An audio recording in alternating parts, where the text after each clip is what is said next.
그러면 코로나 백신과 관련해서 새로운 소식 또 궁금한 점 취재 기자와 더 자세히 짚어보겠습니다.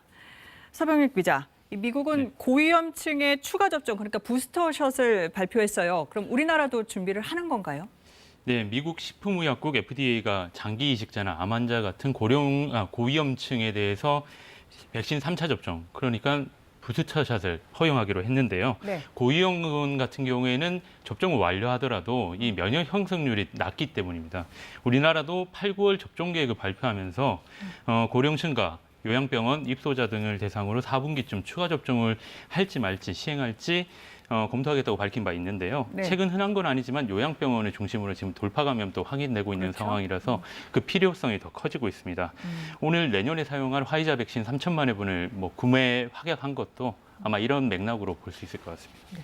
앞서 보도했지만 또 이 아스트라제네카 잔여 백신 이제 30대, 40대도 맞을 수 있는 겁니다. 그런데 이렇게 나이 기준이 바뀌면 헷갈리고 불안하다는 분들도 있어요. 어떻게 이런 결정이 나온 거죠? 네, 이 말씀하신 것처럼 지금 나오고 있는 잔여 백신 대부분은 아스트라제네카 백신이거든요. 그런데 이게 접종 권고 연령이 50대 이상으로 제한돼 있어서 그 이하 연령은 맞고 싶어도 맞을 수가 없는 상황이었습니다. 그런데 30살 이상도 이번에 맞을 수 있게 접종을 허용하기로 했는데 다만 희망자에 한해서라는 단서가 좀 달렸습니다. 지금 표를 보시면 지난 4월에 유럽을 중심으로 젊은 층에게서 희귀혈증증이 확인되면서 30살 미만은 접종에서 빠졌었는데요. 네.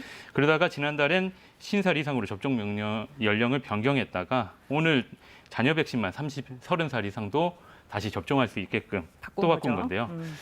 정부 입장에서는 선택의 기회를 좀 다양화한다, 기회를 준다 이런 입장이지만 접종 권고 연령은 또 50세 이상, 50살 이상으로 막아두면서 이런 조치를 내려서 약간 좀 의아한 상태입니다. 네.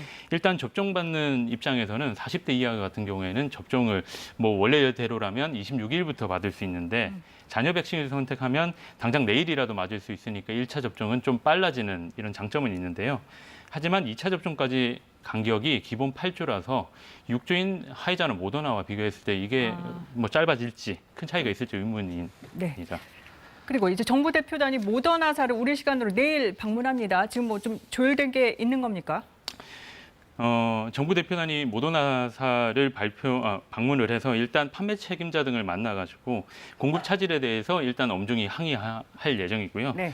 향후 재발 방지를 위해서 확약을 받아내겠다는 게 일단 목표입니다. 확약을 받고. 예. 네. 하지만 지난달 공급 지연이 발생했을 때도 이 정부가 모더나 고위층과 긴급 회의를 연 적이 있는데요.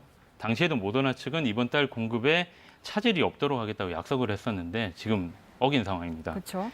그럼에도 정부는 계약상 공급 시기가 구체적으로 정해진 것이 아니라서 계약 위반으로 책임을 물을 수는 없다는 이런 입장인데요. 이번에도 확약을 받아오더라도 만약에 약속을 어겼을 때 마땅히 책임을 묻기도 쉽지 않고 그렇다고 계약을 파기하고 다른 회사 또 계약하기도 어려운 상황이라서 좀 난감한 그런 상황입니다. 계속 지켜봐야겠네요. 서병익 기자 잘 들었습니다.